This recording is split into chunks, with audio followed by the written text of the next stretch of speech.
What is up, guys? It's the Sound Alchemist, part of One Mind Syndicate, and today I'm back to talk to you guys about Warhammer 40k. However, today I'm not talking about the lore nor the tabletop.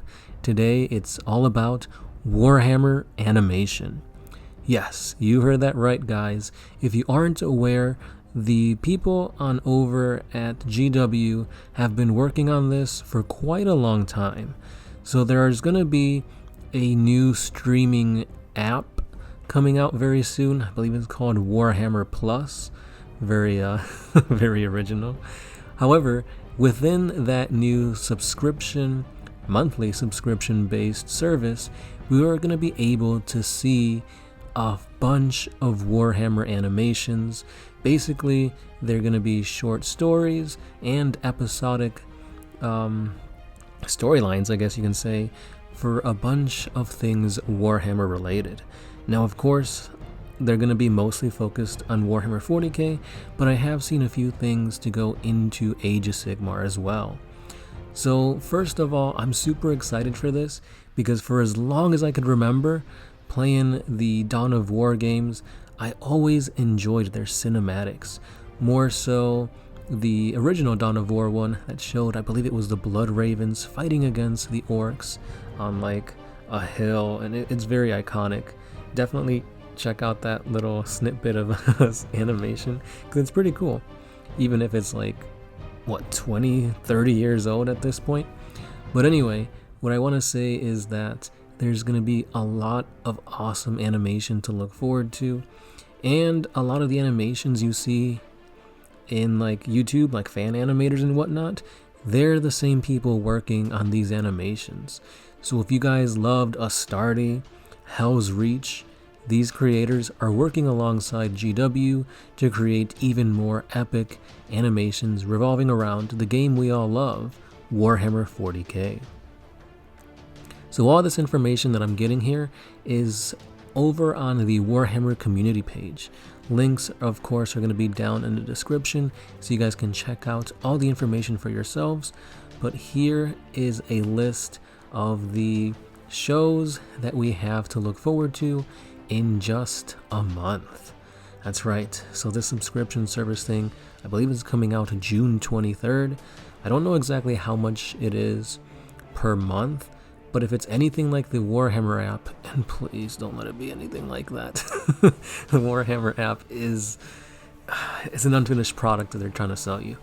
But anyway, this, if all looks great, it's probably going to be about $5, $6, $7 a month, hopefully. Maybe more, but I really doubt it, because that's about how much you pay for like Hulu, Netflix, Disney Plus, that kind of thing. So I can't see it being too much over $10. And at this point, I wouldn't pay $10 because, I mean, I feel like that's too much. And as of right now, we don't really know how it works, what we can expect. Because they did say, besides these animations, they're also going to give a little bit of extras to subscribers. What I'm assuming that means is they're going to give us like paint tutorials, maybe army tactics and showcases. Maybe we get to see like the Golden Demon winners and whatnot, people's inspirations between creating tactics and actually playing on the battlefield. And hopefully we even get maybe like some type of like sports commentary on like two people playing Warhammer 40k. That'd be pretty sweet. But anyway, let's take a look at the little details revolving around the animations that they have in store for us. So the one that I'm looking forward to the most is called Hammer and Bolter, and the animation for this is similar to if you've seen Love, Death, and Robots on Netflix. They're short stories that have their own plot, theme, and ideas, and they're over in like 10 minutes or so. So they're really quick and simple, and they get to the point, and the animation looks very much like Castlevania. What they have to say here is that it's an anthology of animated stories featuring characters and factions from across the worlds of Warhammer. Hammer and Bolter has something for every Warhammer fan. Next up, we have The Angels of Death, which I believe is by Richard Boylan, the guy who made Hell's Reach. And here's what it says. Battered by warp storms and a small band of blood angels, they find safe harbor above an isolated world. All is not as it seems, however, and soon the scions of Sanguinius have fresh foes to contend with. This one I'm really excited for as well. Next up, we have the Exodite, which revolves around the Tau, which was my first army that I ever really fell in love with, and here's what it has to say. In the midst of brutal conflict, a Tau stealth team must undertake a critical mission against the armies of the Imperium. But the Tau aren't the only force vying for dominion here, and powers far older and more mysterious are at play. Spoiler alert, it's the Eldar. They're the Exodites. Next up, we have Iron Within. When beleaguered Astra Militarum forces face annihilation, they must turn to salvation from a most unlikely source. Is the enemy of your enemy really your friend? This one's intriguing. Who they ally with, that's pretty interesting. But anything that has to do with the Astra Militarum, in my opinion, seems to be like a good introductory force for anybody trying to get into 40k, because they're just humans, and they have just enough sci-fi to bring you in, and they're a good introduction to the overall grandeur world of 40k with like Space Marines and Xenos, so I'm really interested to see what they do with this.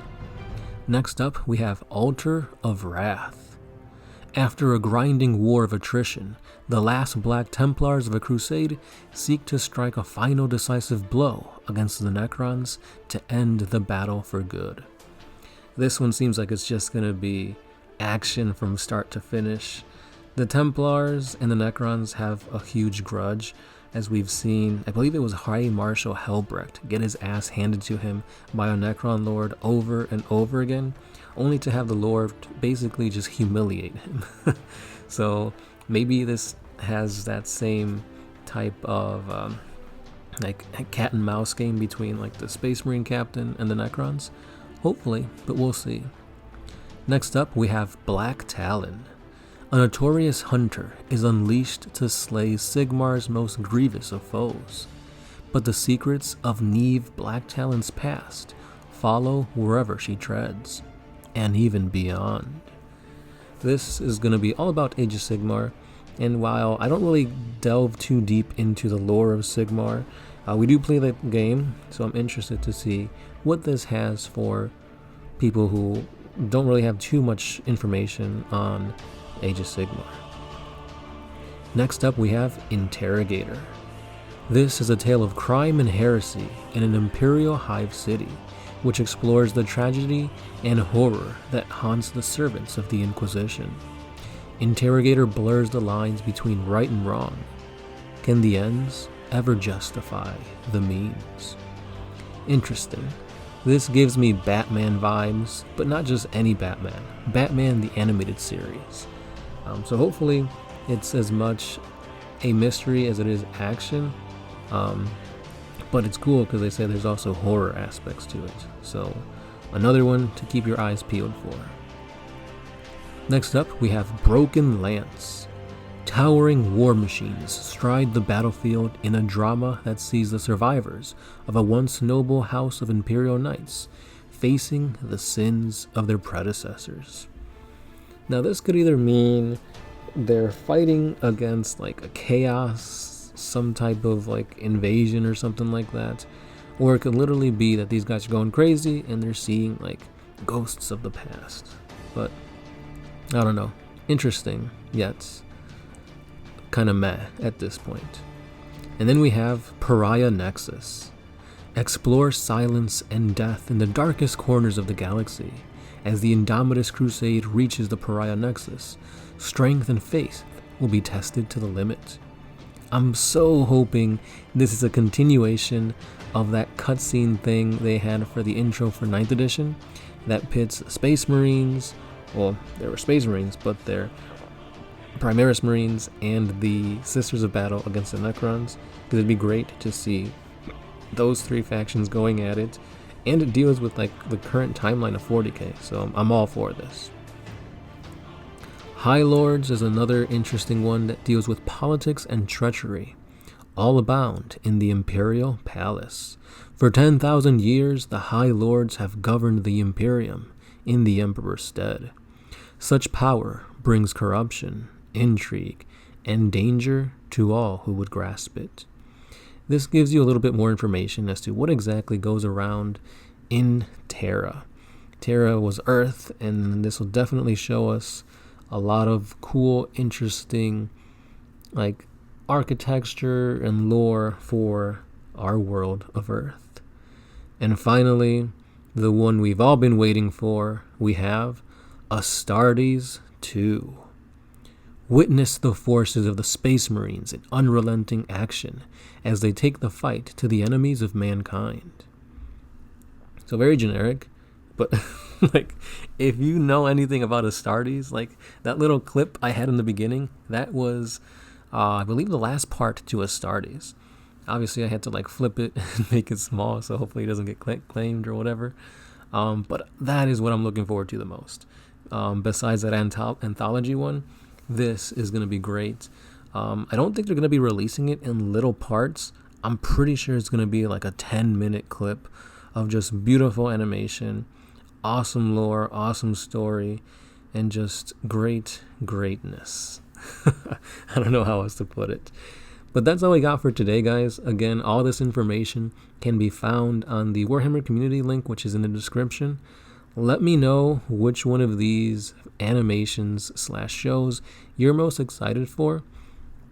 And I know in the beginning I kind of said that I was hesitant on getting Warhammer Plus, but I mean, let's be real. I want to watch these things, and the only way to do it is to subscribe. So let me know which one you're most excited for, and let me know how much you think this subscription for Warhammer Plus is going to be. And that's all I got for today, guys. Thanks for watching, and as always, this has been The Sound Alchemist, part of One Mind Syndicate, and I'll catch you guys in the next one. Peace.